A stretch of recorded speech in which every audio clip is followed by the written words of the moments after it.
Doa dalam Islam sangat dianjurkan. Bahkan kata Nabi SAW, ad-doa huwal ibadah. Doa itu sebenarnya inti daripada ibadah.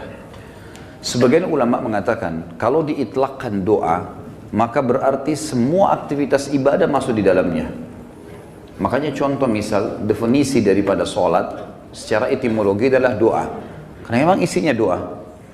Pada saat sedang puasa kita disuruh perbanyak doa, bahkan dijanjikan mustajab doa.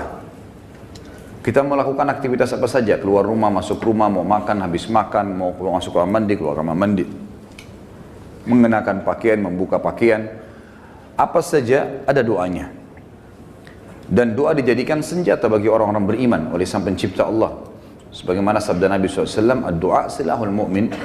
Doa adalah senjatanya orang-orang beriman. Hadis ini masih diperselisihkan para ulama, tetapi memang dijadikan sebagai gambaran oleh para ulama yang lainnya tentang masalah bab doa, karena dia hanya dukungan, dia bukan menjadi sebuah intisari daripada bahasan itu. Artinya orang mukmin bisa berdoa kepada Allah sehingga menjadi senjata bagi dia untuk menolongnya dalam segala masalah yang sedang dihadapi. Kita dianjurkan teman-teman sekalian agar selalu doa, dan doa adalah munajat atau curhat, menyampaikan hajat kepada Sang Pencipta dan tidak boleh lepas. Saya sudah sering ulangi dan saya ulangi lagi sekarang. Doa ini jadikan sebagai rutinitas kita. Dan tidak ada aktivitas kecuali diikuti dengan doa. Sampai pada tingkat antum mau masuk ke satu tempat, mall, mau beli baju, minta sama Allah parkiran. Minta sama Allah dimudahkan, maksud saya. Ya Allah mudahin saya dapat parkiran ini. Ya Allah mudahin saya membeli baju itu. Ya Allah mudahin saya masuk ke restoran untuk makan makanan itu. Ya Allah mudahin untuk saya bertemu sama orang ini. Ya Allah mudahin usaha saya ini. Ya Allah mudahin kuliah saya ini. Ya Allah mudahin pernikahan saya ini. Dan seterusnya. Diikuti dengan doa. Dan doa itu kata ulama adalah ibadah. Dalam arti kata, kita sudah melihat hasilnya atau tidak melihat hasilnya, tetap dicatat pahala oleh Allah Subhanahu wa ta'ala. Kalau masih ingat sebuah athar yang saya sebutkan, orang-orang yang rutin berdoa di dunia selalu menyampaikan hajat-hajatnya kepada Allah Subhanahu wa ta'ala. Dia lihat hasilnya atau tidak lihat hasilnya. Maka orang-orang seperti ini yang belum melihat hasil dari doanya, seakan-akan bagi dia mungkin belum diijabah, maka dalam sebuah riwayat dikatakan akan datang orang-orang seperti ini hari kiamat diberikan pahala bergunung-gunung. Lalu mereka kaget, pahala dari mana ini? Bertanya kepada para malaikat. Lalu para malaikat berkata, ini adalah pahala doa-doa kalian yang belum kalian dapatkan jawabannya di dunia. Maka pada saat itu mereka semua berharap kalau semua doanya selama di dunia tidak diberikan di dunia, tapi diberikan di akhirat karena besarnya pahala yang didapatkan. Kita dianjurkan untuk membaca doa-doa positif dan selalu kita berpikir positif juga pada Allah, itu bersangka baik. Tidak ada doa yang dimulai teman-teman sekalian, baik dengan Rabbana, wahai Tuhanku dan penciptaku, atau Allahumma, ya Allah, atau apa yang kita ucapkan, kecuali pasti sudah ada garis finishnya. Kalau kita sudah mulai start, kita sudah tahu pasti ada finishnya. Tinggal semua jawaban yang Allah kasih kepada kita, semua jawaban yang Allah kasih dari permintaan doa kita, itu mengikuti proses sistem atau sunnatullah yang telah Allah berikan kepada kita. Maksudnya ada prosesnya. Jadi kalau kita berdoa, berarti sudah ada garis finish. Tinggal mungkin seminggu, mungkin sebulan, mungkin setahun. Mungkin ada orang berdoa bertahun-tahun. Baru Allah SWT berikan kepada dia. Karena bobot dari permintaannya besar. Maka Allah SWT sesuaikan dengan sunnatullah atau sistem yang dia telah buat dalam kehidupan manusia itu sendiri. Nabi SAW sebaliknya teman-teman melarang kita berdoa, mengucapkan kalimat-kalimat yang berbau permohonan atau permintaan, sadar atau tidak sadar, yang buruk. Kata Nabi SAW dalam hadis Bukhari, janganlah seseorang di antara kalian mengucapkan kalimat doa, permintaan, atau munajat, atau penyampaian sesuatu kepada Sang Pencipta yang buruk, baik buat dirinya, baik buat keluarganya, baik buat hartanya, karena jangan dan mengiyakannya. Misal orang bertengkar suami istri, kemudian dia mengatakan saya berharap tidak akan bersama sama kamu lagi. Dia nggak sadar kalimat ini bisa jadi doa, walaupun dia dalam kondisi emosi. Tidak boleh orang, saya pernah sampaikan kalau masalah anak-anak, kamu nakal sekali. Atau mungkin dia ucapkan tentang rumahnya, kendaraannya, sial tempat ini, panas, tidak beruntung tempat ini, atau bahasa apalah. Doa-doa atau kalimat-kalimat yang terlantunkan seperti ini yang akhirnya sama saja munajat tapi buruk buat dia, buat keluarganya, buat tunggangannya, buat hartanya, namanya laknat. Namanya laknat. Sudah paham makna laknat? Hah?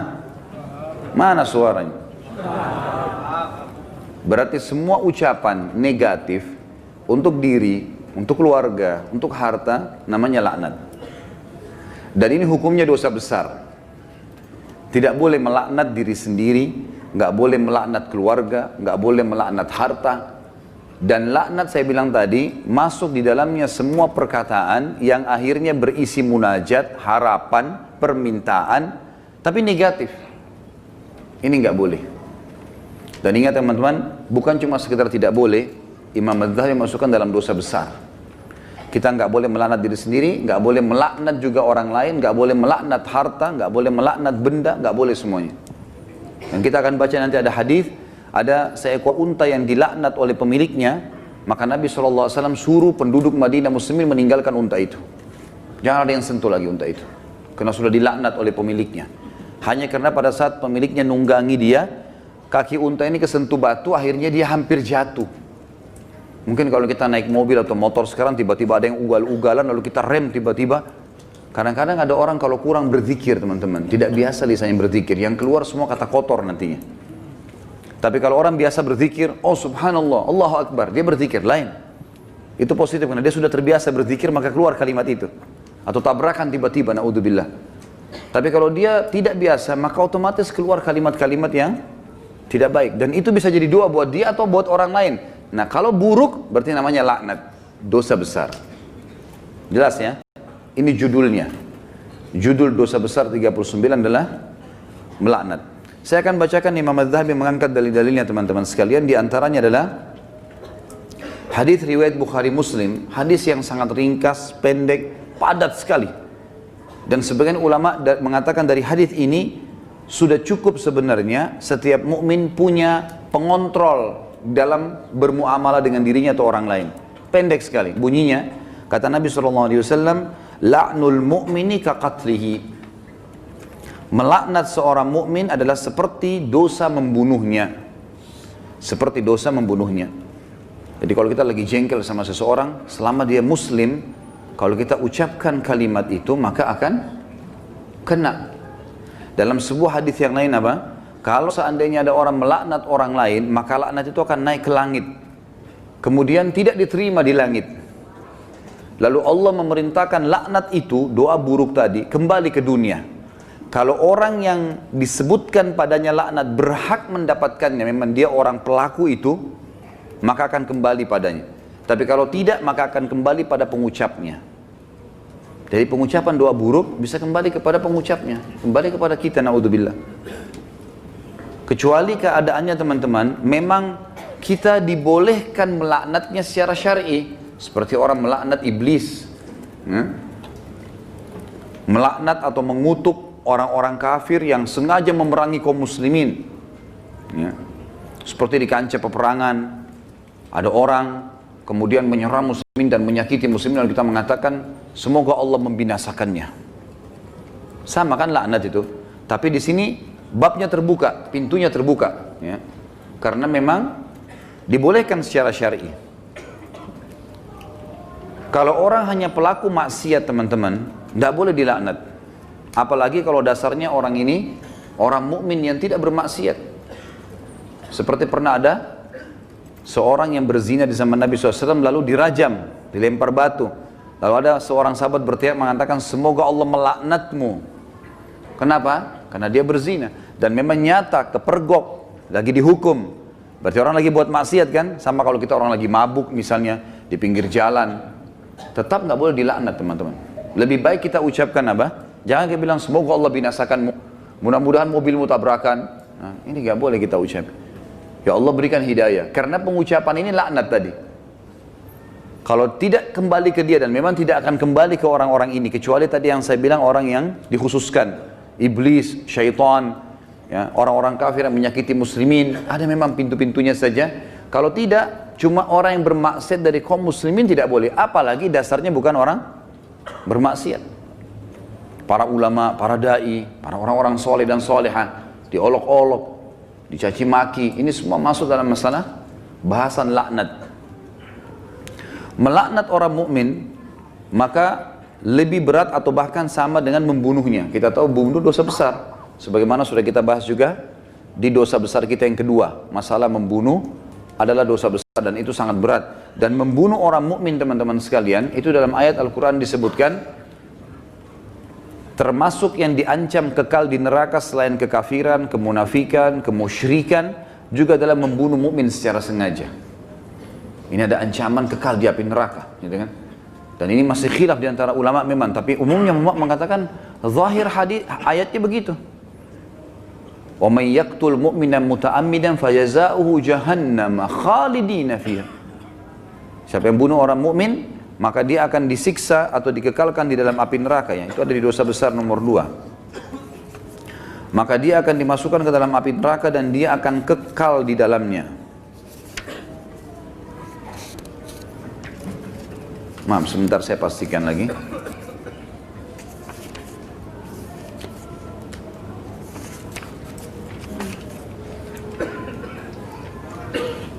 Iya. Ayatnya dalam surah An-Nisa ayat 93, A'udzubillahi minasyaitonirrajim, wa may yaqtul mu'mina muta'ammidan fajazaohu jahannamu khalidan fiha wa ghadiballahu 'alaihi wa la'anahu wa 'adda lahu 'adzaban 'azima. Dan saya beristighfar tadi karena saya salah dalam membaca ayat, tapi ini ayat yang benar, An-Nisa 93, yang artinya barang siapa yang membunuh seorang mukmin dengan sengaja, maka balasannya neraka jahanam dan dia kekal di dalamnya. Dan Allah murka kepadanya dan melaknatnya serta menyediakan azab yang besar baginya. Ya. Sementara melaknat orang mukmin sama dengan membunuhnya. Hadis yang kedua, tadi hadis Bukhari Muslim, hadis yang kedua riwayat Imam Bukhari dan juga Imam Muslim menyebutkannya. Kata baginda Nabi SAW, sibabul muslimi fusuqun wa qitaluhu kufur. Mencaci maki seorang muslim adalah suatu kefasikan dan membunuhnya adalah suatu kekafiran. Di sini kalimat mencaci maki seorang muslim adalah sebuah kefasikan, maksudnya adalah caci maki masuk dalam laknat. Caci maki masuk dalam laknat. Misal seseorang punya pegawai, lalu dia mengatakan kamu bodoh. Kalimat bodoh ini, walaupun dia lagi salah, bukan itu sama doa buruk kan, laknat. Maka bisa kembali ke dia, bisa kembali ke dia, tapi pengucapnya walaupun orang itu layak mendapatkan kalimat bodoh, kembali ke dia kalimat itu, tapi laknat ini bisa kembali menjadi dosa besar bagi pengucapnya. Lebih baik jangan diucapkan. Lebih baik jangan diucapkan. Beda kalau kita menghardik perilaku. Misal gini, ada orang melakukan perbuatan yang ngawur dia melakukan perbuatan yang orang tidak lakukan. Misal mobil lagi sangat kencang, kemudian dia tiba-tiba berjalan di tengah jalan, seperti menunjukkan sebuah atraksi atau kehebatan gitu kan. Lalu kita mengatakan perilakunya orang ini gila. Perilaku, perbuatannya itu berbeda. Yang dimaksud dalam sini adalah masuk kepada individunya. Karena perilakunya memang betul salah, gitu kan? Perilakunya salah. Kalau kamu terus melakukan perbuatan ini, seorang guru bilang sama muridnya, kamu bisa menjadi orang bodoh. Gak masuk dalam laknat itu. Karena yang sedang dibahas apanya? Perilakunya. Perilaku beda, gitu kan? Kalau kamu terus saja seperti ini, telat datang di kantor, tidak mengerjakan pekerjaan, kamu tidak akan berprestasi. Kata-kata tidak berprestasi, buruk atau tidak? Buruk. Masuk semua dalam globalnya makna laknat, tapi tidak masuk di sini karena dia sedang menilai perbuatan memang yang sedang salah. Beda, gitu kan? Seseorang membersihkan rumah atau masjid masih kotor. Ini kenapa dibiarkan kotor? Kalau begini nanti orang akan menilai kamu buruk. Menilai perbuatanmu buruk. Bukan laknat itu. Jelas ya? Jadi yang kita maksud di sini adalah individunya. Mencaci maki di sini masuk di dalamnya adalah kefasikan dan membunuhnya adalah sebuah kekafiran. Kemudian dalam hadis Muslim dari Rasulullah SAW bahwasanya beliau bersabda di dalam hadis yang diriwayatkan Imam Muslim juga, la yakunu la'anu syufa'a wala syuhada yaumal qiyamah. Orang-orang yang gemar melaknat, lidahnya suka mengucapkan kata-kata buruk. Termasuk yang teman-teman ya, saya sering dengar orang bercanda sama temannya, ucapkan nama binatang. Ya. panggil nama binatang, panggil kata-kata buruk, ya. Kadang-kadang kalau ditanya apa itu, oh itu artinya ini, oh itu arti buruk semua. Walaupun dia cuma bercanda sama temannya. Di sini dikatakan orang yang suka melaknat, lisannya suka diucapkan kata-kata negatif begini untuk dirinya, untuk orang lain, untuk kendaraan, untuk tunggangan, harta dan seterusnya, tidak akan bisa memberi syafaat. Dan syafaat adalah pertolongan. Saya pernah tekankan teman-teman, syafaat itu akan didapatkan bagi kalau manusia biasa kayak kita, kalau timbangan amal kita sudah lolos. Kalau kita sudah ditimbang amal baik, amal buruk, lalu amal baik kita lebih banyak, maka kita akan bisa memberikan syafaat orang lain. Sebagian ulama mengatakan sesuai dengan kadar lebihnya pahalanya dia. Misal pahalanya 10.000, dosanya 100, maka lebihnya, selisihnya dia bisa membantu orang sejumlah itu, tapi bukan diambil pahala dia, cuman kadarnya saja. Ini ulama ambil daripada hadis Nabi SAW yang berbunyi, sesungguhnya akan ada dari umatku yang bisa memberikan syafaat sejumlah suku Mudar. Suku Mudar adalah suku Arab yang sangat banyak jumlahnya, gitu kan. Ada orang kena banyak sekali amal solehnya, dosanya sedikit, dia lolos, kemudian dia bisa memberikan pertolongan sampai satu suku, gitu kan. Lalu lanjutan hadis kata Nabi SAW, dan ada juga di antara umatku yang akan saking besarnya dosa yang dia lakukan, yang akan membesar di neraka sampai dia sendiri menjadi salah satu sudut neraka itu. Tapi saksi bahasan kita potongan pertamanya. Orang yang suka melaknat teman-teman tidak boleh memberi syafaat. Sebagian ulama mengatakan syafaat di sini masuk dunia dan akhirat. Artinya kalau ada orang mau merekomendasikan orang lain, tidak layak dia bisa memberikan rekomendasi kalau dia sendiri suka melaknat, suka menghardik, suka mencaci maki, suka menyalahkan, ya, mendoakan yang buruk. Dan juga dia tidak akan menjadi saksi untuk umat-umat yang lain yang disampaikan risalah pada mereka pada hari kiamat. Karena nanti kita akan menjadi saksi hari kiamat. Nanti dalam sebuah hadis dikatakan Nuh alaihissalam didatangkan oleh Allah di mahsyar bersama dengan kaumnya. Lalu Allah tanya, hai Nuh, kau sudah sampaikan belum apa yang saya perintahkan? Kata Nuh, sudah ya Allah. Tanya kaumnya, apakah Nuh sudah dakwakan kalian? Enggak pernah Nuh datang kepada kami. Lalu kata Allah SWT kepada Nuh, siapa saksimu Nuh? Dia bilang Muhammad dan ke umatnya. Dipanggillah Nabi Muhammad SAW dengan kita semua memberikan syafaat. Ya, kita memberikan kesaksian, bahwasanya betul Nabi Nuh sudah menyampaikan dan kami terima dalam Al-Quran dari surah Nuh engkau turunkan ya Allah, jumlahnya sekian ayat, lalu ayat-ayatnya ditilawakan sehingga kaum Nuh tidak bisa membantah. Karena apa yang mereka lakukan Allah sudah sampaikan dalam Al-Quran. Nah, orang yang suka melaknat tidak bisa ikut-ikutan memberikan kesaksian. Tentu ini sebuah kebanggaan pada hari kiamat, ya, karena kita bisa jelas, oh ini umat Muhammad, umat yang terbaik, karena kita umat terbaik. Sebagaimana sabda Nabi SAW dalam sebuah hadis yang sahih yang lain, tidak ada satupun umat sebelum kalian kecuali berharap menjadi kalian, gitu kan? Karena besarnya fadilah kita sebagai umat Nabi Muhammad SAW. Nabi SAW juga mengingatkan agar setiap muslim tidak boleh memilih teman yang suka melaknat atau lisannya suka mengucapkan kata-kata yang tidak baik. Nah, itu disebutkan di dalam riwayat Imam Muslim. Kata Nabi SAW, la yanbaghi li sadiqin an yakuna la'anan.